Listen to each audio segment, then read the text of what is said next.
Welcome to Drinking with Authors. I am your host, Erica Lance. My co-host today is the always interesting and philosophical, just kidding, that last part, Mark Muncy from Erie Travels. And our guest today is Shawn Inmon. I said it right the first time, and then I just totally botched it. I put too much pressure on you there. You did. You were like, you said it perfectly. And then I was like, then I'm done. I don't need to say it again. Fine. Okay. Let's talk about what we're drinking so I can blame that. I am drinking, I put vodka in this. It's pretty, isn't it? It's Fever Tree Blood Orange Ginger Beer. Oh, nice. And vodka. I put whiskey in this last time. Don't do that, just by the way. You can do gin or probably vodka, but whiskey and the blood orange part do not actually meld well together. So that happened. Mark, what are you drinking? In my wonderful Scooby-Doo mug I got at Cracker Barrel, I am drinking Mothman root beer in honor of the Mothman festival that's coming up. So I had to get started. I love the Mothman stuff. That's awesome. Yep. Well, you'd love our Erie Travels podcast then, because we talk about all that stuff because it's fun, but that's not what we're talking about. Shawn, What are you drinking? Well, I am drinking my own blend of iced tea in my Costco thermoflask. Is that the most boring thing you've ever heard? No, trust me, Mark has been way more boring than that. There are times he's like, I can only drink water. And I'm like, why do I have you as a co-host? Like, what the heck? What was I thinking? I'm heavily medicated, so I get other fun things. There are restrictions, yeah. Yes. And I was going to say, and not self-medicated like some. No. It's all prescribed. I mean, that's a whole different episode. By a guy named Cheech down on the corner, but it's all prescribed. Oh my gosh. Okay, Shawn, for the audience that may not know, what do you write? Oh gosh. Well, how much time do we have? You have a whole hour. Let it begin. Because I'm one of those authors that I'm what they call genre agnostic, in that I started by writing memoirs, and then I wrote romance, and then I wrote travel books, and then I wrote time travel, and then I wrote portal fiction, and then I write also post-apocalyptic books. So I run the gamut. And contrary to all good author advice, I publish it all under my own name.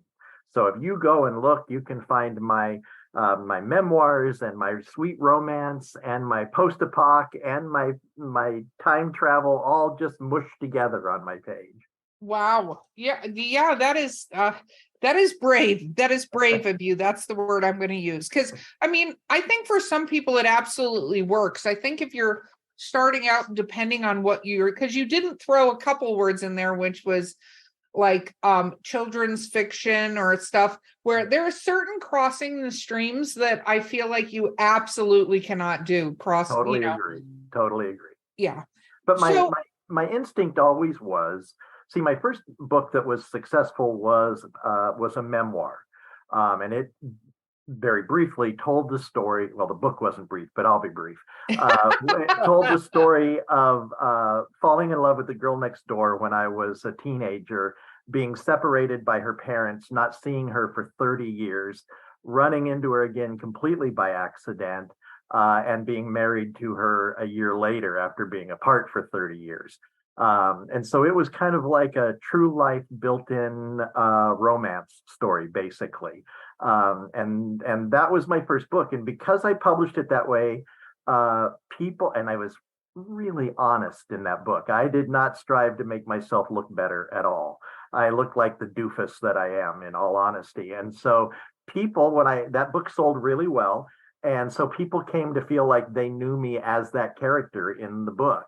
And so because of that, I haven't wanted to mess around with pen names at all. I've kept everything I've ever published under my own name, because my goal was, instead of trying to find time travel readers, I'm looking to find Shawn Inmon readers that happen to like the way I write, my voice when I write, and are willing to genre hop with me from a trip to Alaska to a trip to 100,000 years in the future to a redemption series like my Middle Fall series, which has 18 books in it. Wow. Okay. So I guess that begs the question, when did you begin, speaking of Scooby-Doo, we're going to Scooby-Doo back in time. When did you begin this journey? Oh, well, I've always been a procrastinator. So in the fall of 1975, getting into our Wayback Machine, I had a high school teacher who said, Shawn, you're a good writer, and there's a group out there looking for the best young writers in the state of Washington, which is where I grew up. And I'd like you to write a short story and let's turn it in, and they're going to do this really cool thing for the people that they pick as the best young writers. And you've got 6 months to write this short story. Well, telling me I've got 6 months to write something means I'm never going to write it. And when did I write that short story? I wrote it the night before it was due. At 9 o'clock on the night before it was due the next day, I sat down at my little typewriter at my kitchen table and banged out a short story real fast. And somehow I got accepted into that. And I was named one of Washington State's most promising young writers in 1976, which that just fit in with what I always knew I wanted to be a writer. And then I grew up and I graduated and I got married and I had kids and I forgot all about being a writer. And I did not sit back down to write until 2005 when I was 55 years old. So there's a big gap in there. Like in my marriage where we spent 30 years apart, I spent a long time apart from writing too. And then it took me 5 years to write that first book. Wow. Mostly because I had no confidence in myself. Like most early stage writers, I did not believe in myself yet. And I rewrote that book 32 times.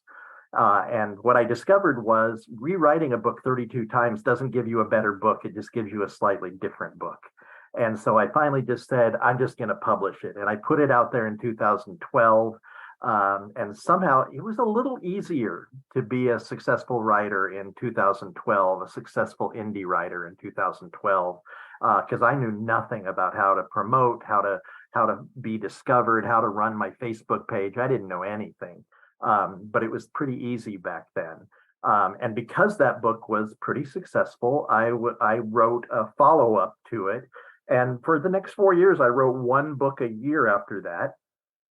And then I decided I'm going to go at this full time. And so I quit my very good job, which was a very foolish thing to do because I wasn't making enough money to live on off my books yet. But somehow I talked my wife into taking the plunge with me. And we both quit our very good jobs, moved down to the ocean here in Washington State. And I just started writing. And that was in 2016. And I've written about 5 to 6 books a year ever since then. So I really upped my production starting in 2016. Wow. Well, that's very, very awesome. That's fun. So how many total do we have? I just finished my 38th book this weekend. Wow. Crazy. Yep. That is amazing, awesome. by the way. Amazing story. And I love that because it's very hallmarky kind of, it's almost like a rom-com, like sort of feel to it. I think that's awesome. So what has made you decide to jump genres though? I mean, a lot of us do like Mark writes true folk tales and stuff, like true story, like nonfiction stuff. And he also writes fiction, and he's written, horror and paranormal and things, weird things. He's also written romance and stuff, erotica under different names. But those I did under a pen name. I did the pen name thing. Yeah. You're smarter than I am. No, yeah, just got to be the smartest one in the room. No, I do the same thing, but it's because I write horror and I write erotica. I also do nonfiction, which is published under the same name as my horror stuff. But I feel the erotica, because it's not like erotic horror, the streams don't cross there. But what drove you to go through so many choices? Because when you said your second choice was romance, was it because you reconnected with this love of your life and then you were like, I'm in love, I'm going to share it on the paper? It was exactly like that. So my first book was called Feels Like the First Time. which told the story of my wife and I reconnecting after 30 years. And the primary input I got on that book was, well, we see your side of this, but what was she thinking in those 30 years when she was away and when she saw you again? Because I wrote it in the first person. So it was all, this is what I saw, this is what I thought. And so I spent a few months, I think I spent 3 months interviewing my wife, which that's kind of a form of therapy all of its own. And when you start talking about, I really need to know what you were thinking about this and how are you feeling and how did you see this? You learn a lot. And then I wrote essentially the same story as the first book, but told completely from her perspective. And that one is called Both Sides Now. And so both of those books are romances that fit together pretty perfectly. So I just thought, and both of those books sold really well. So I thought, that's my niche. That's who I am. I'm a romance writer. Problem is, I don't read romance. I had never read a romance. I've still never read a romance. I read love stories occasionally, but I'd never read a romance book. And so, but at Christmas time, I have a really active Facebook page. My author Facebook page is really active. I went in and said, listen, you guys have made me a great year this year. I want to give you a gift. Give me some story ideas and I'll go write a short story for you and I'll give it away for free. And so they gave me ideas. And of course, the kind of ideas they gave me kind of centered around that first memoir that I wrote. Feels like the first time in Both Sides Now. So they wanted a second chance love with an older couple. And then they gave me tropes like, oh, I want to see a scene on a Christmas tree lot. And I was like the 2012 version of an AI at the time. And I was like, okay, I'll just write whatever I'll be the writing monkey and I'll just write whatever you want. And I wrote a story called Second Chance Love. And it was just a short story, maybe 10,000 words long. Surprised the heck out of me, became super popular. And I got 1,000 requests for, we want to know what happens to the couple after the fade to black at the end of that scene. And so throughout 2013, then I wrote a series of 15,000 word novellas that covered a different section of time. So it was Second Chance Love, Second Chance Valentine's, Second Chance Summer, Second Chance Thanksgiving, kind of around the calendar. And that book ended up selling really well. The problem was, like I say, I'm not a romance writer. And so I knew all of a sudden I've got 3 books out. They're all romances, and I'm about to handcuff myself to this genre for the rest of my life. And I went and talked to a friend of mine, and they gave me great advice. And here's what they told me. They said, my problem is I've got this great fan base that's loyal to me, and they expect more romance, but that's not what I feel. It's not what's natural for me. And this friend of mine said, here's what you got to do. You've got to write for the audience you want, not the audience you have. Yep. And I thought, that's it. And so who's the audience I want? And the audience I want was my primary interest at the time was time travel. And so I put out a little time travel book. It did not do very well at first, which is not unusual. Here I've got all these romance followers, and I put out a time travel book, and they're all like, okay, whatever. Good luck with that, Shawn. And so for about 6 months, that book did not sell very well.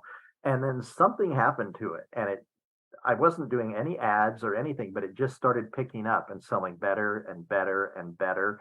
And so I thought, I need to write this sequel to it. So I wrote a sequel to that, and that one was really popular. It's still, the second book is still the most popular book in the series.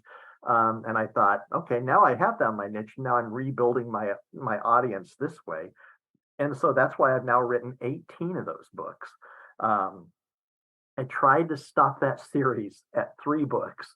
And then I announced it was dead at 6 books. And then I announced it's really dead this time. I can see the corpse laying there at 12 books. And I'm just about to start the 19th book in the series coming up. So I'm not very talented at killing a series. Wow.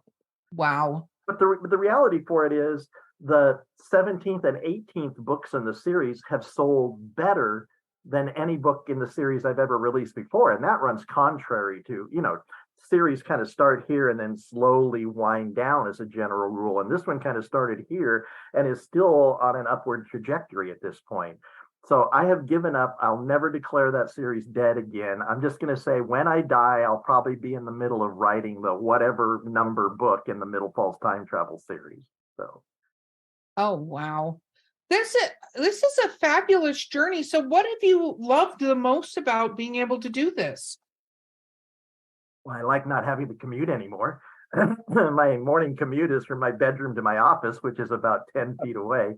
I like, in second grade on my report card, my teacher, the wonderful Mrs. DeLuhash, which I got to use that name as a character name one of these days. That's such a wonderful name. Mrs. DeLuhash gave me all my grades, which were pretty good, but at the bottom she wrote, Shawn does not play well with others. And I thought, and here I am like 50 some years later, and I still don't play well with others. And so this job lets me not have to play well with others. I just get to do what I want to every day, cut my own path, make my own mistakes, which I've made, but I live with the results of those mistakes. Well, I think that is such a fun story, and the way you went about it is so much fun. And what I love is that it really came from a place of happiness. Not that writing doesn't come from a place of happiness. A lot of us have creative juices, but you really had a momentous event that drove this forward, which I think is just absolutely brilliant. Absolutely. And it saved me from having to plot out my first two books. All I had to do was sit and remember what happened. So that was wonderful. So, where do you get your inspiration? So many places. So my first book, my first piece of fiction that was successful, if you can see this poster over my head, it's called The Unusual Second Life of Thomas Weaver. And that's the first book in the Middle Falls Time Travel series. I started with the idea that I just started thinking one day, I wonder if I could go back in time. Could I fix things with my now wife, then girlfriend, so that we wouldn't be separated for 30 years? Could I, if I had all my knowledge I have now, could I go back and fix that so we could just stay together and have been married all those 30 years? So I took that to my editor at the time and said, here's what I think I'm going to write next. And in his words, he said, that is a hand grenade I'm going to throw my body on now. And I'll let it explode me, but I don't want you to write that book. And I thought, oh, well, I pay this person, this guy, for his opinions. I guess I should probably listen to his opinions. And I said, why is that? And he said, because you've written that story twice already. People are going to think that's the only story you have. And I thought, okay, you know what? That is a valid criticism. And so I kind of went looking, I thought, but I love that idea of somebody traveling back to an earlier point in their life and still having all their memories of a previously lived life. Would they be able to make better decisions if they thought they knew what was coming? And so instead of writing it about my wife and I wrote it about another true incident in my life. When I was a little boy, I had two older cousins.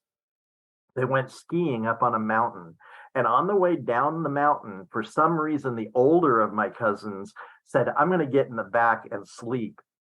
You drive, Eric. And Eric was only 15 years old. He only had a learner's permit, and he's driving down a snowy, stormy mountain pass, and he wrecked the car. And my older cousin, Carl, was killed.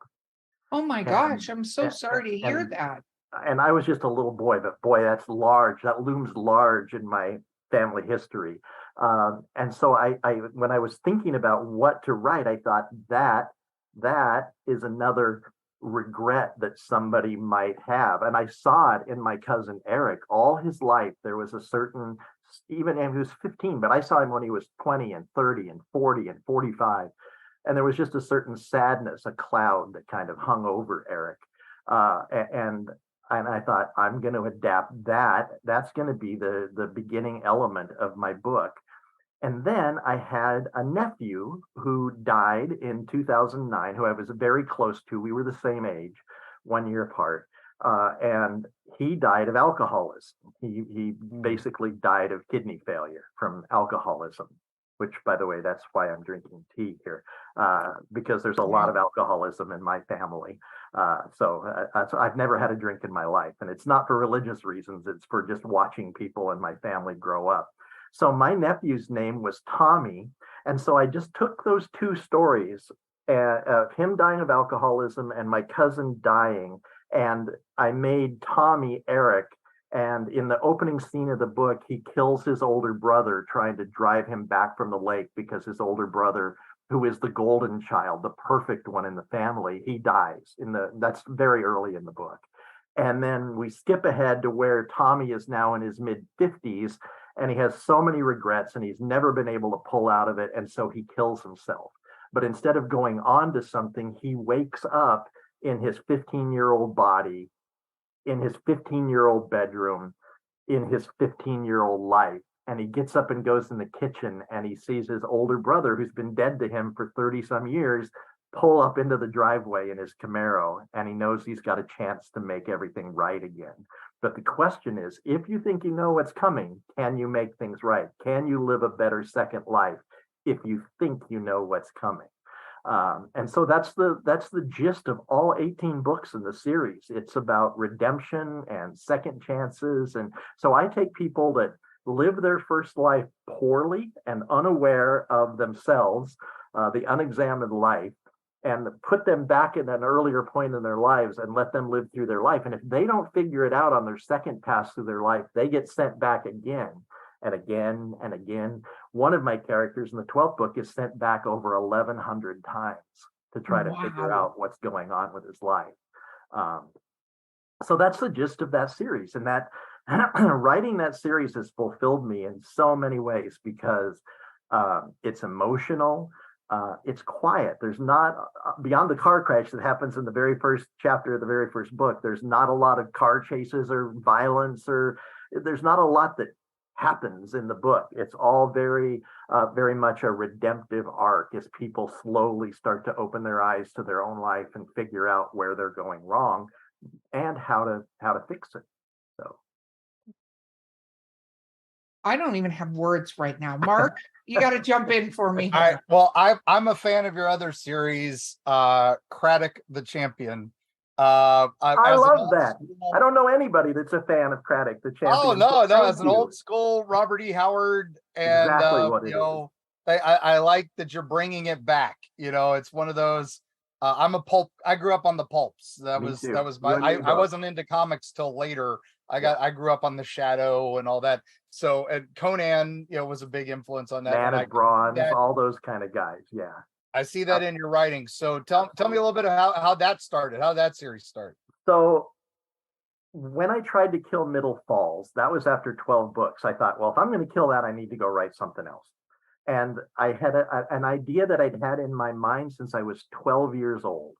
And that was, I used to read a lot of Edgar Rice Burroughs and Jules Verne. They were probably my two favorite writers as I was growing up, before I got into science fiction at like 16 and got into Ray Bradbury and Robert Heinlein and Isaac Asimov and the masters of the golden age of science fiction. So I had been carrying this Edgar Rice Burroughs kind of idea around. I loved Journey to the Center of the Earth and Pellucidar, where you take a modern man. Of course, in his case, the modern man was from 1910, because that's when he was writing his books. You take a modern man and you thrust him into an old civilization.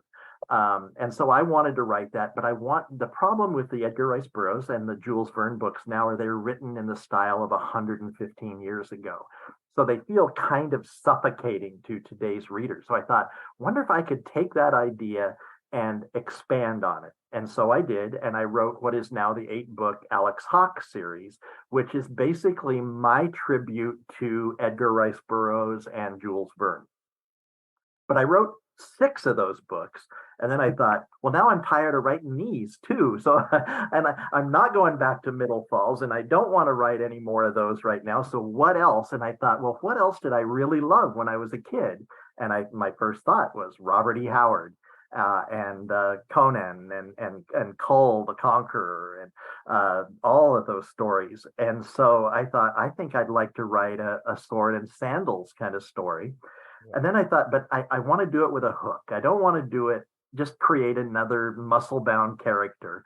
And so I thought I got lucky, and the movie Galaxy Quest came on cable right at the same time I was thinking about this book. And I thought, what if I took Galaxy Quest and Conan the Barbarian and I meshed them together? And so I created a world where people crossed over a dimension, saw a movie called Craddock the Champion, and thought that the actor that was in it really was the hero. And so I'm stealing that idea, obviously, from Galaxy Quest. And so they grab him and they haul him across the dimensional portal. And then they find he is not the hero they thought at all. He is your typical spoiled, spray tan Hollywood hero that has no idea how to do anything. And so through the two Craddock books, it's his hero's journey, where he has to learn how to grow and expand and become the hero that this world needs, because our two worlds are interconnected. And if their world goes to darkness, which is what they're risking, Earth will go to darkness as well. And I think that book had some fun ideas in it. I don't know if you've read Stephen King's Fairy Tale.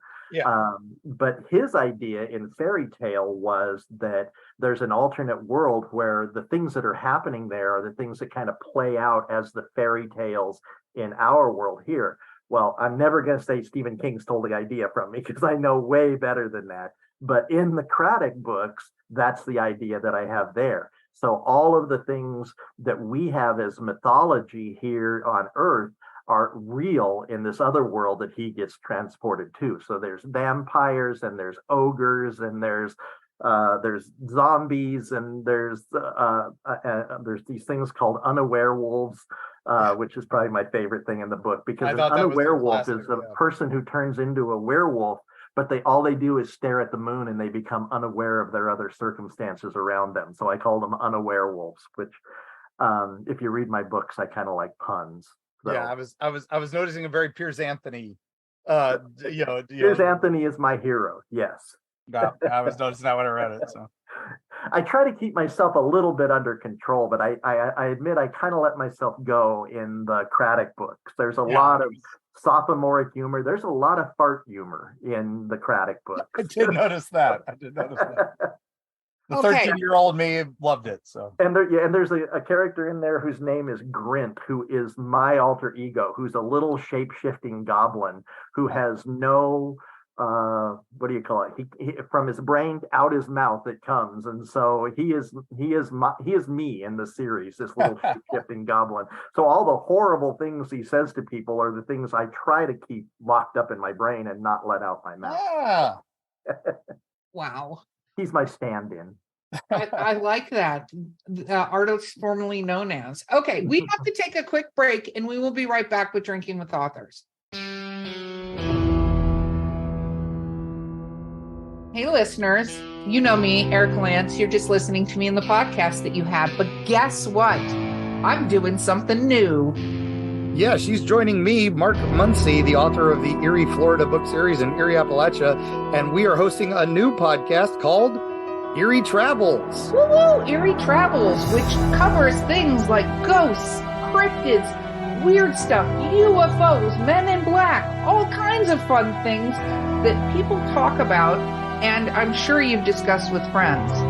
Yep, and you can listen to us on your favorite podcast platform of choice, or find us at erietravels.com and join in the fun and all the spooky goodness. And of course, Mark, what do we always say? We'll see you on the other side.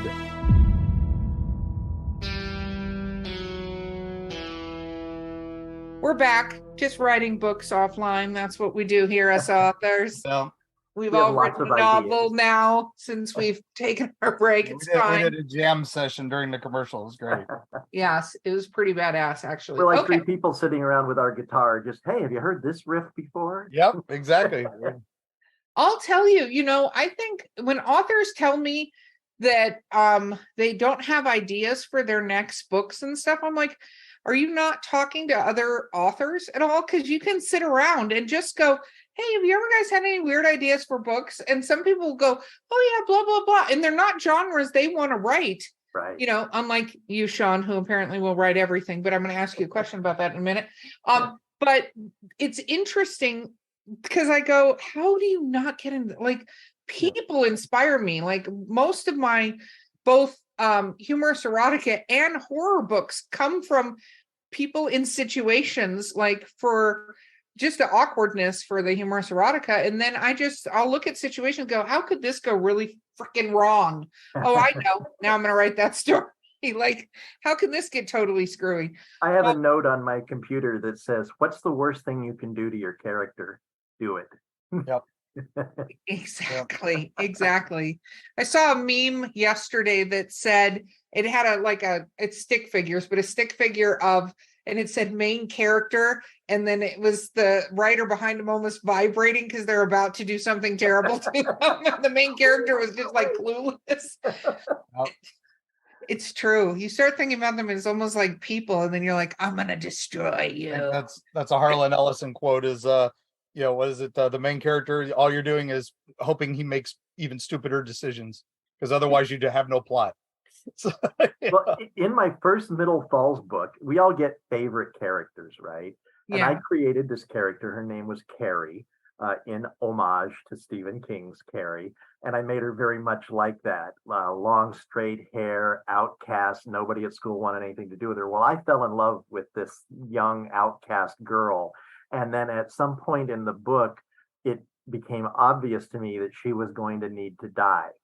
And I couldn't stand to kill off this character. So I warped my whole world to find a way to keep her alive. And she has now appeared in more Middle Falls books than any other character. Nice. Wow. So with that said, are there any genres that you are like, nope, I'm not going down that genre route? No, not really. I try to write what I enjoy reading. So I love time travel books. I've loved them all my life. And for instance, when I back in, I forget, whatever the year that Stephen King's 11/22/63 was published, I read that book and I loved it. It's the one about the Kennedy assassination. Yeah. What happens is his character gets thrown back in time, but he doesn't get thrown back to 1963. He gets thrown back to 1959. And so he's got to live back in that era for 4 years before he can try to stop the Kennedy assassination. What I found myself was I bought the book because I want to see if this guy can stop the Kennedy assassination. 800 pages later, we still haven't gotten to the Kennedy assassination, and I don't care about that anymore. Yep. I care about life in the 50s and small town life and the stories of the people. And that's when I said to myself, I don't care about the Kennedy assassination anymore. I want to write stories that are set in the 50s and 60s and 70s in a small town. And that's when I created Middle Falls. So I try to just write things that are appealing to me as a reader. No, that makes sense. Where are you going next? Are you still in time travel, or do you have, or something brewing? I have three active series right now. So I have Middle Falls, which has 18 books out, and I'm writing the 19th starting in the end of September. I have the Alex Hawk time travel series. That's where the modern man gets thrown ahead in the future to what turns out to be caveman times. I just finished the 8th book on that, and I am putting the 9th book up for pre-sale in that for early next year. So that's 2 active series. And then I have a 3rd series called the Chronicles of Altor, which that's my new post-apocalyptic series. I love post-apoc. So Alas Babylon was the first post-apoc I ever read. Then On the Beach by Neville Shute, another great post-apoc. Earth Abides, another great post-apoc. So and then what blew my brain was in the early 70s when I read Lucifer's Hammer, which is the first comet hitting the earth kind of story. It's like 1,000 pages. And they wrote very differently back in the 70s. So you don't even get to the comet hitting the earth until like 500 pages in. But I love that story so much that I knew someday I'm going to write that post-apoc story. And in mine, but you need that inciting event. What is going to be? And so the popular ones are comets slamming into the earth, massive earthquakes or volcanoes exploding, EMP bursts that takes out all the technology, or zombies. If you look at the top 100, those 5 are what dominate the top 100. I don't know if there's anything on the top 100 that isn't one of those things. I didn't want to write that. So I looked at what else it could be, and I saw social inequity and wealth inequity. And I wrote about where the poor rise up against the rich and start tearing the rich down, where all of a sudden it's actually a bad thing to be wealthy. And then there's some anarchists who see what these people are doing, who've just been waiting to give the world a little push into anarchy, and they give that push in a big way, and all of a sudden the world is ending. But there's one man who had invented a computer that could see into the future, and it told him this was coming. So he built a massive dome in the Nevada desert where he could create an ark, basically, and take 10,000 people inside the dome where they could be safe. And that's the series that I'm writing now. And ultimately now we have found out that that series and my Alex Hawk series are connected. They're just about 100,000 years apart. So my Chronicles of Altor is the prequel, as it turned out, to the Alex Hawk time travel series. Nice. Wow. I know it's wow. Yeah. No, that's okay. Mark, I'm going to let you ask one more question, and then we're going into literary briefs because my mind is blown right now, and I just, yeah. All right. So the other one I got to ask about is because I'm reading a book currently for our Eerie Travels podcast about alien encounters with rock stars, and they're real events that these people swear happened to them. So I have to ask about Rock and Roll Heaven. You bet. So where did that one come from? Well, so and you might get the idea here, I'm a big Stephen King reader because I am. He's been my favorite writer since 1976 when I first picked up Carrie and Nice. read it. So in the early 90s, I was working as a buyer for a department store. I bought lawn and garden and electronics and all those boring things for a department store. But in my off time, I thought I would like to be a writer eventually. I'm tired of working these 9-to-5 jobs, so I'd like to write. Well, at the same time, I bought Stephen King's book, Nightmares and Dreamscapes. And in that book, he wrote a story called Yeah, We've Got a Hell of a Band. And it's about a couple who gets lost and ends up wandering into the woods where they find all of these old dead rock stars like Buddy Holly and Roy Orbison and Janis Joplin. And I was like, oh my God, this is so right up my alley. And then because it's Stephen King, he turned it into a horror story. Cool. That's his story. That's great. But I thought that is not what I would do with that story at all. I would want to really explore the lives of these rock stars without turning them into ghouls. And so I created Jimmy Guitar Velvet, who is a small-time rocker who never makes it big, who dies in a bus crash. And that's like the low-level rocker version of dying in a plane crash because they weren't wealthy enough to get on an airplane. They were on a bus. And he wakes up on the other side and slowly ascends to heaven, where he's judged by St. Peter, who is about to push the button to send him the wrong way, when he says, wait a minute, were you a rock and roll musician? Because guess what? We've got this thing called Rock and Roll Heaven. And so Jimmy Velvet goes through the pearly gates and goes into where all of the old rock and roll stars are. So he meets Buddy Holly and Bobby Darin and Dennis Wilson and Roy Orbison and Janis Joplin, all my heroes, because I was a radio DJ for 10 years. So I've always really been into music. And so the problem was it didn't really have a plot. It was just a setting. I see this guy talking to Buddy Holly, but what's the purpose of it all?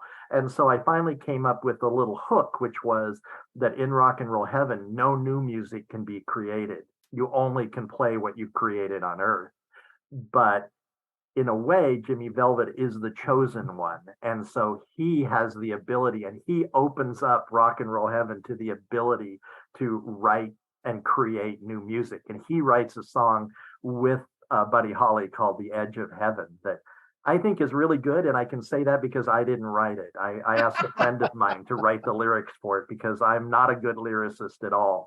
I tried and they were painfully embarrassing. So I reached out to a friend of mine and he wrote the lyrics to that song. Important tip for other authors. Yes. Yes. Know your role. Yeah, there's things you can't do and that's okay. Yeah, see, as novelists, we tend to have so much exposition. It's kind of like when people try to cross over to screenwriting, which I think is brilliant, but you have to remove all of the exposition out of it in order to write for a play or a screenplay, because you're doing a show, not a tell. And you can have exposition out the yin yang, kind of to your point of the 1,000-word book, and we're 500 pages to get to the meteor. Nobody wants that. So same with lyrics, they have to hit. You may think, oh, this is great. Maybe you have the chorus. Yay, you. But trust me, when somebody has to put it to music, that is that. Yeah. We have a musician that writes for other podcasts named Destiny Beard. She is amazing. Yeah. And we're just much better at going, hey, this is the kind of thing we want to do with this stuff. And here's some backstory. Can you go write a song that's brilliant? Yeah. And then, cool. That's awesome. And then we this audiobook, no problem. Yeah. All right, great. Here's some money. Do it. Yeah. Here's all the money. All right, so I have to ask the combination of what, if you were going to combine Post-Apocalypse and Rock and Roll Heaven, you get Six String Samurai, the movie. If you've never seen that, definitely watch that. But I haven't. What's it called? Six String Samurai. That sounds like something right up my alley. Definitely watch it. It's amazing. And I'm gonna write that down right now. It's one of the best movies you've never heard of. Yes. Elvis, the king of post-apocalypse Vegas, is dying, and so all the other guys are heading to Vegas to be the new king. So, right, that sounds right up my alley. Yeah, enjoy. So, all right, but Very anyway, cool. well, my question is, what would you do a post-apocalypse? But we're gonna go to okay. Now you have to ask that, but we're supposed to go literary briefs. You had one question, Mark, and you're eating up literary brief time. Sorry.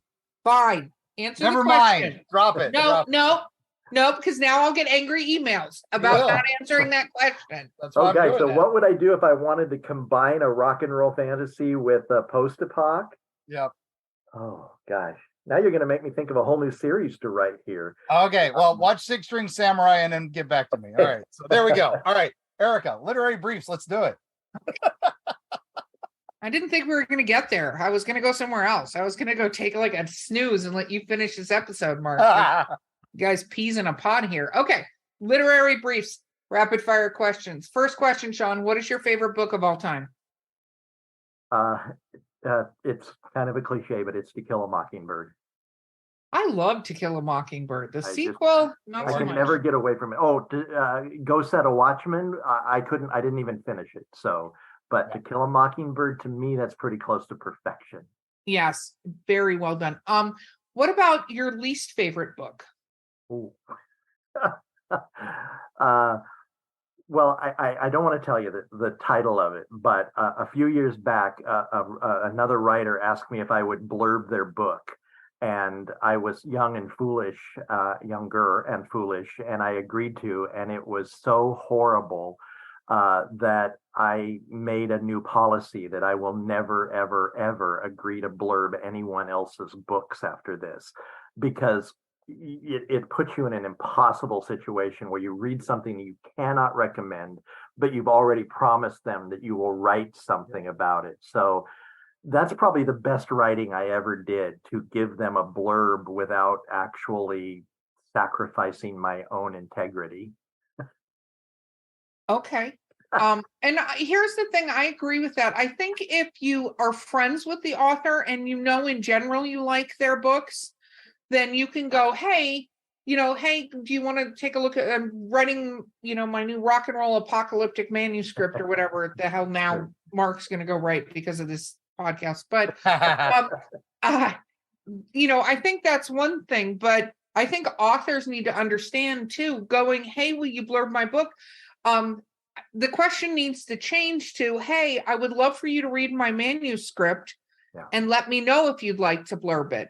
And the author has to be willing to accept the word, no, I'm not. By the way, that's how I got a blurb from Piers Anthony on my first book and second book in the Middle Fall series. I just dropped him a line to his email, which he foolishly published, giving me access to it, and said, Mr. Anthony, here's the books of yours that I've read and loved. Would you mind reading the first book in my series? And he was like, send it on, but I'm going to be brutally honest with you. And I thought, okay, I'll take that. And then he gave me a really lovely blurb for The Unusual Second Life of Thomas Weaver, which I think is probably there on the cover. Nope, not on that one, but it's on the cover that's on Amazon right now. I forget what he said, but he said something very nice about it.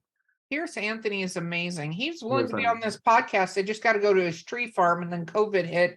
And it was definitely a thing where I was like, let's not kill Pierce Anthony. No. I don't want to be responsible for that. It's way too much pressure. And you asked for my favorite books. Well, his On a White Horse, or On a Pale Horse, the first book in the Incarnations of Immortality, is way up there on my list as well. Yeah, I was gonna say to Behold a Pale Horse. Yeah. I love the Incarnations of Immortality. I thought it was brilliant. Honestly, mine is some of his Xanth books, because when you talk about puns, they are brilliant puns. Yeah. Okay. Next question, and then Mark gets to ask a question. Hey. If we're gonna pick your rock and roll book, because I know there's way too many to just go pick a book, but who would you cast as the lead actor in that book? We think about those things. So as I forgot to finish that story, which was I originally wrote Rock and Roll Heaven in 1993, before self-publishing was a thing. So I sent it off to various people, collected my rejection slips on it, and then just stuck it in a drawer and never did anything with it. So 20 years later, in 2013, by now self-publishing exists, I was able to put my story out myself, and so I did so. So when I first wrote Rock and Roll Heaven, I so clearly had in mind Rick Springfield to play the lead character, because he's kind of an aging rocker, which in 1993, Rick was in his 40s, late 40s maybe, and he would have been perfect to play Jimmy Velvet. I love Rick Springfield, and I think that he is, and I'm not like, oh, I'm a Rick Springfield fan, but first of all, everybody loves Jesse's Girl. If you don't love Jesse's Girl, don't even talk to me, right? And the other thing is, I think everybody forgets that he was an actor first. Like, that's General what Hospital. he did. Yeah. Battlestar Galactica gets killed in the pilot, and then Forever Knight. He was the first Forever Knight. A lot of people forget it. Okay, Mark, now that you've gone completely obscure, what's your question? Oh my gosh. All right. So you wrote about, your nonfictions were your memoirs basically back then. And now it's been a number of years. Are you considering another memoir at any time soon? I the reason I switched to fiction was because I felt like my memoir cupboard, my life cupboard, was a little bare at that point. And I didn't want to just keep writing because that's what people expected of me. I've been fortunate to have a pretty interesting life. I was 13 years old, and I was on a crabbing vessel in Alaska, getting a full half share on a crabbing vessel in 1973 when I was only 13. Nice. I traveled the United States with the unlimited hydroplanes. I worked in radio for 10 years and met all these famous people. So I had kind of an interesting life, but to me, there's no hook there. There's not enough to write another memoir there. So instead, what I do is I take these little slices of life, I write them as short stories, and I typically give them out to my mailing list. And every once in a while, I'll gather them together. Like I gathered 13 of my short stories together in a book called Life is Short. And that was my collected short story fiction up through 2016. I probably got enough to put another book together. Life is still short, or something like that. Maybe not as short as I thought. Yeah. All right. So my next question is, so you've listed a lot of great inspiration. You've listed a lot of, we talked to old school and stuff like that. So what is your go-to guilty pleasure book? Not inspirational, just fun. Man, you know, there's a book that I go back to every year. I go back and read it, even though it's semi-obscure. It's called Giants in the Earth by O.E. Rolvog, which it's like, I tell people it's like Little House on the Prairie for grown-ups. So where Little House on the Prairie is kind of a sanitized version of life in Minnesota, this is a very non-sanitized version that was O.E. Rolvog's grandfather. He wrote it in the 1920s. Had actually, or was it great grandfather? One of his relatives had actually helped settle the Dakotas, and they're living in sod huts on the South Dakota plains year round. And there's just something about that story that is so attractive to me that I go back to it constantly. I don't know if that counts as a guilty pleasure, but it's probably the book that I've read more than any other book. That's the guilty pleasure book. Trust me, me and Mark have ours too. We're on a firm mission to collect as many ridiculous copies of our books as possible. Yep. So, because it is one that you go back to, you read, and it's a comfort, and it, sparks. It's no longer, what's going to happen? I know what character dies in the winter storm. So, but I need to read it again. It makes me feel that emotion the same way. Yep. And that was originally assigned to me in high school back in 1976. And I probably read it pretty much every year since 1976. Wow. Oh, that's very cool. Okay. What is the weirdest fan reaction you've ever had? Oh, yeah. Well, I'm that really one, whatever that was right there. That's no. I'm really fortunate. As I mentioned, I have a really active Facebook page, so I'm in constant contact with my readers. I love that. Thomas Weaver, in his book, kills himself to go back and have a chance to set things right. I have gotten an email twice from somebody who said, "Thank you for showing me the way.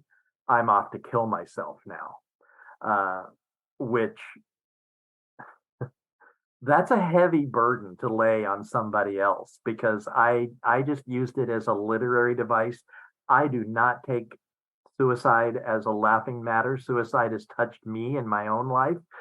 Suicide and suicide attempts, where I discovered the person twice who was trying to commit suicide.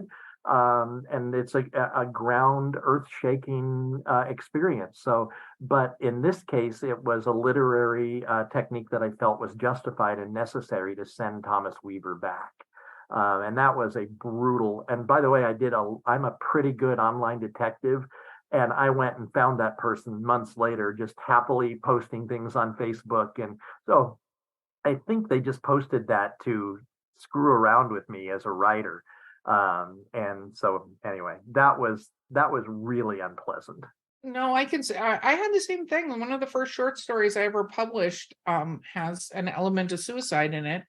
And it was from a perspective of somebody who had tried to kill themselves, but was actually upset that they were found, because not that people should ever use this as a tool, but there are some people that do a maneuver around it for a sympathy effect, which is unfortunate, because there are people that genuinely need help. And it's, and one of the reviews of Reddit said I promoted suicide. And I'm like, no, this is okay, whatever. And you have to, I hate to say, like, go, okay, I'm just going to put this over here, because I'm not even going to get into it with that human that's like, that was their worldview. But it's true that any story that you write, somebody could take a weird view of your story, because they're seeing it through their lenses and not the lens that you wrote it from. Yes. Right. And it altered the way I wrote the series going forward. In the first 3 books, the protagonists all commit suicide to reset themselves.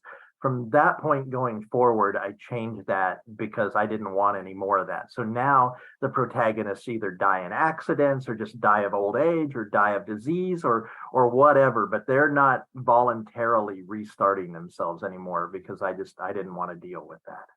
No, that makes perfect sense. Okay, what's your favorite flavor of ice cream? Chocolate chip cookie dough. Isn't that everybody's favorite flavor of ice cream? And it's not my favorite flavor of ice cream. Mine either, but good call. Mine is an obscure flavor that I never see, except for I've seen it 2 places, literally on this planet, and that's it. It's called peach melba, Ooh, that and would be it's good. it's peach and raspberry with Oh, vanilla ice cream. you could sell me that. Exactly. My aunt who's passed away had it at her ice cream shop in a little town called Green Lake, Wisconsin. And then I've seen it once on the menu at Burns Steakhouse in Tampa, Florida. But other than that, I have not, like, I go to I've ice never cream. seen. So listeners, if you know where I can find peach Melba, let me Yeah. know, because I can never find it. And it's my favorite ice cream flavor. What about you, Mark? What's yours? Oh, mine's mint chocolate chip. So it's it's a variant. I like it. You said variant. Okay, Mark, I'm going to let you ask the final question here. All right. So final question is, you are you a pantser or a plotzer? I am 100% a pantser. I don't make a single note before I sit down to write a book. I start with a blank Word document and sit down and close my eyes and see a scene in my head, and I write that scene. And then I ask myself, well, what would happen next? And I think that, and I look at the character and I'll have conversations with that character. Hey, she just said that. How would you respond to that? And they tell me in my head. So I hear of writers that can't see movies in their head. I don't know how they write, because that's the only way I know how to write is I get a movie. One book, I wrote an entire book off of one word. And I sat down with a blank doc in front of me and I said, give me something. And the one word fell into my head, and that word was flicker, which is weird.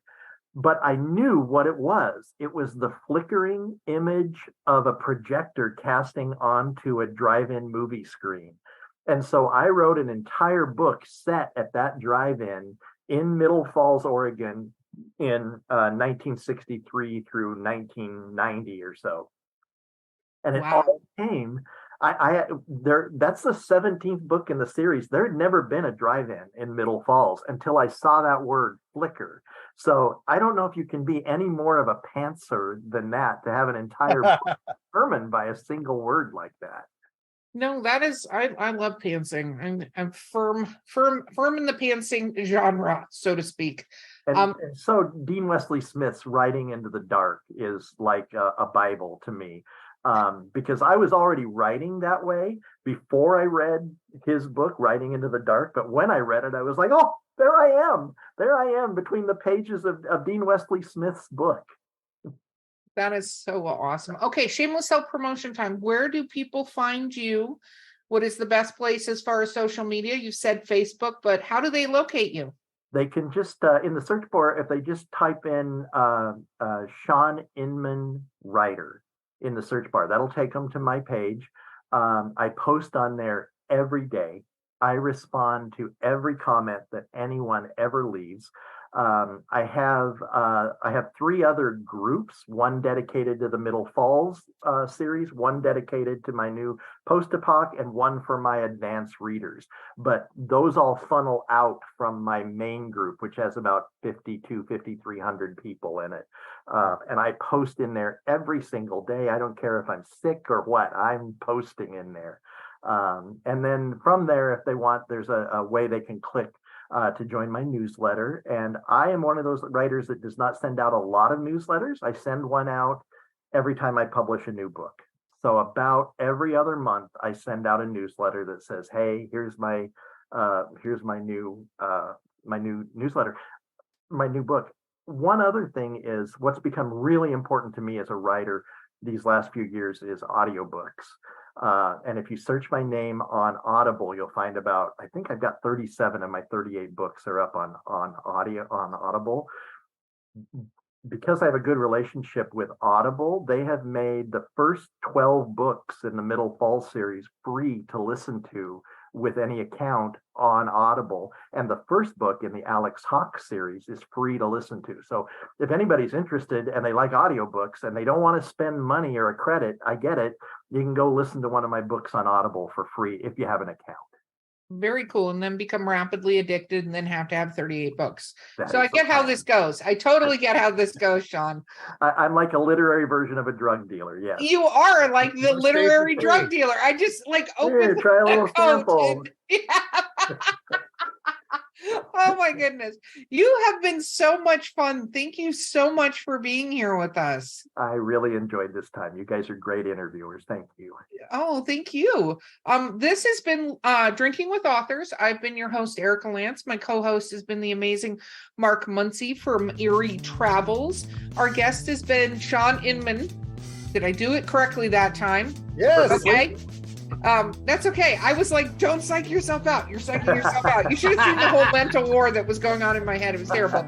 But with that, wonderful followers here, we will see you next time.